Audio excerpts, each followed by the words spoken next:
وَلَقَدْ يَسَّرْنَا الْقُرْآنَ لِلذِّكْرِ فَهَلْ مِن. Doa pelunas hutang segunung. Ustadz Adi Hidayat, berikut suatu amalan dilakukan sebelum berdoa. Hendaknya seorang mukmin berpikir ketika hendak meminjam kepada orang lain. Pertama, seberapa perlu hutang ini, kemudian apakah itu kebutuhan mendesak, atau kebutuhan mewah, kebutuhan yang sepadan, dan kebutuhan akan hal-hal yang tidak bernilai. Pada ulasan ini Ustadz Adi Hidayat menjelaskan tentang amalan sebelum berdoa kepada Allah supaya hutang lunas. Seorang hamba dibebaskan oleh Sang Maha Kuasa untuk berdoa apapun termasuk ketika dalam masalah hutang piutang. Yang tidak akan terhapus dosanya sampai meninggal bila masalah utang piutang belum beres atau belum lunas. Inti dari doanya adalah agar semua hutang yang dimilikinya menjadi lunas. Terdapat suatu amalan yang perlu dipahami sebelum berdoa. Dilansir dari kanal YouTube Ngaji Bareng yang berjudul, Doa Pelunas Hutang Sebesar Gunung, Ustadz Adi Hidayat, yang tayang pada tanggal 19 Juli tahun 2020. Ustadz Adi Hidayat menjelaskan, amalkan pahami dulu prinsip dalam berdoa sesuai dengan anjuran Al-Quran. Prinsip yang pertama, setiap doa yang dipanjatkan umumnya seharusnya selalu dikabulkan oleh Allah apabila kita berdoa secara khusyuk. Allah berfirman yang artinya, "Ya Muhammad, jika ada hambaku bertanya kepadamu ingin mencari-cari aku," ungkap Ustadz Adi Hidayat. Sampai di situ coba renungkan, kenapa manusia sampai mencari-cari Allah? Jawabannya adalah karena ada sesuatu yang ingin dimohonkan kepadanya.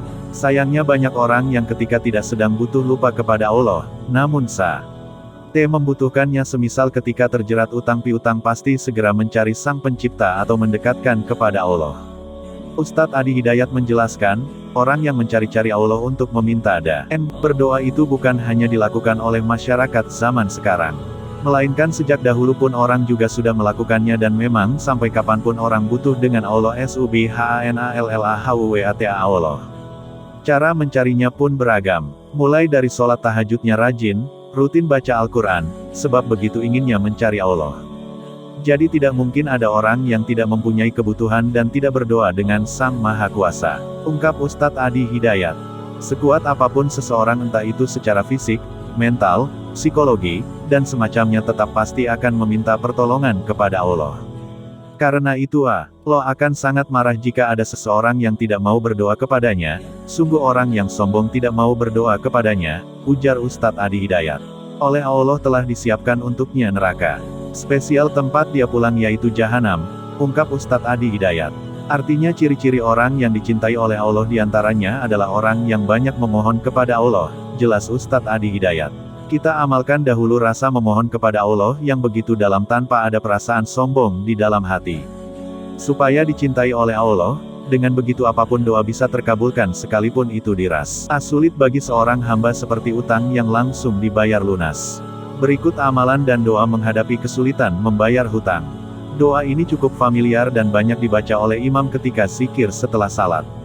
Doa yang dimaksud adalah sebagai berikut.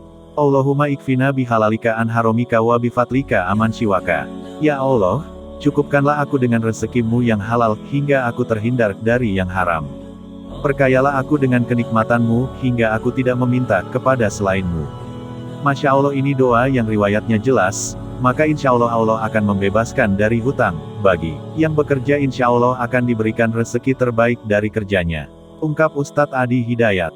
Menurut Ustadz Adi Hidayat doa ini baik dibaca setelah sholat Jumat bagi ikhwan. Ustadz Adi Hidayat memberi penguatan agar sebanyak mungkin kita menyempatkan membaca doa ini.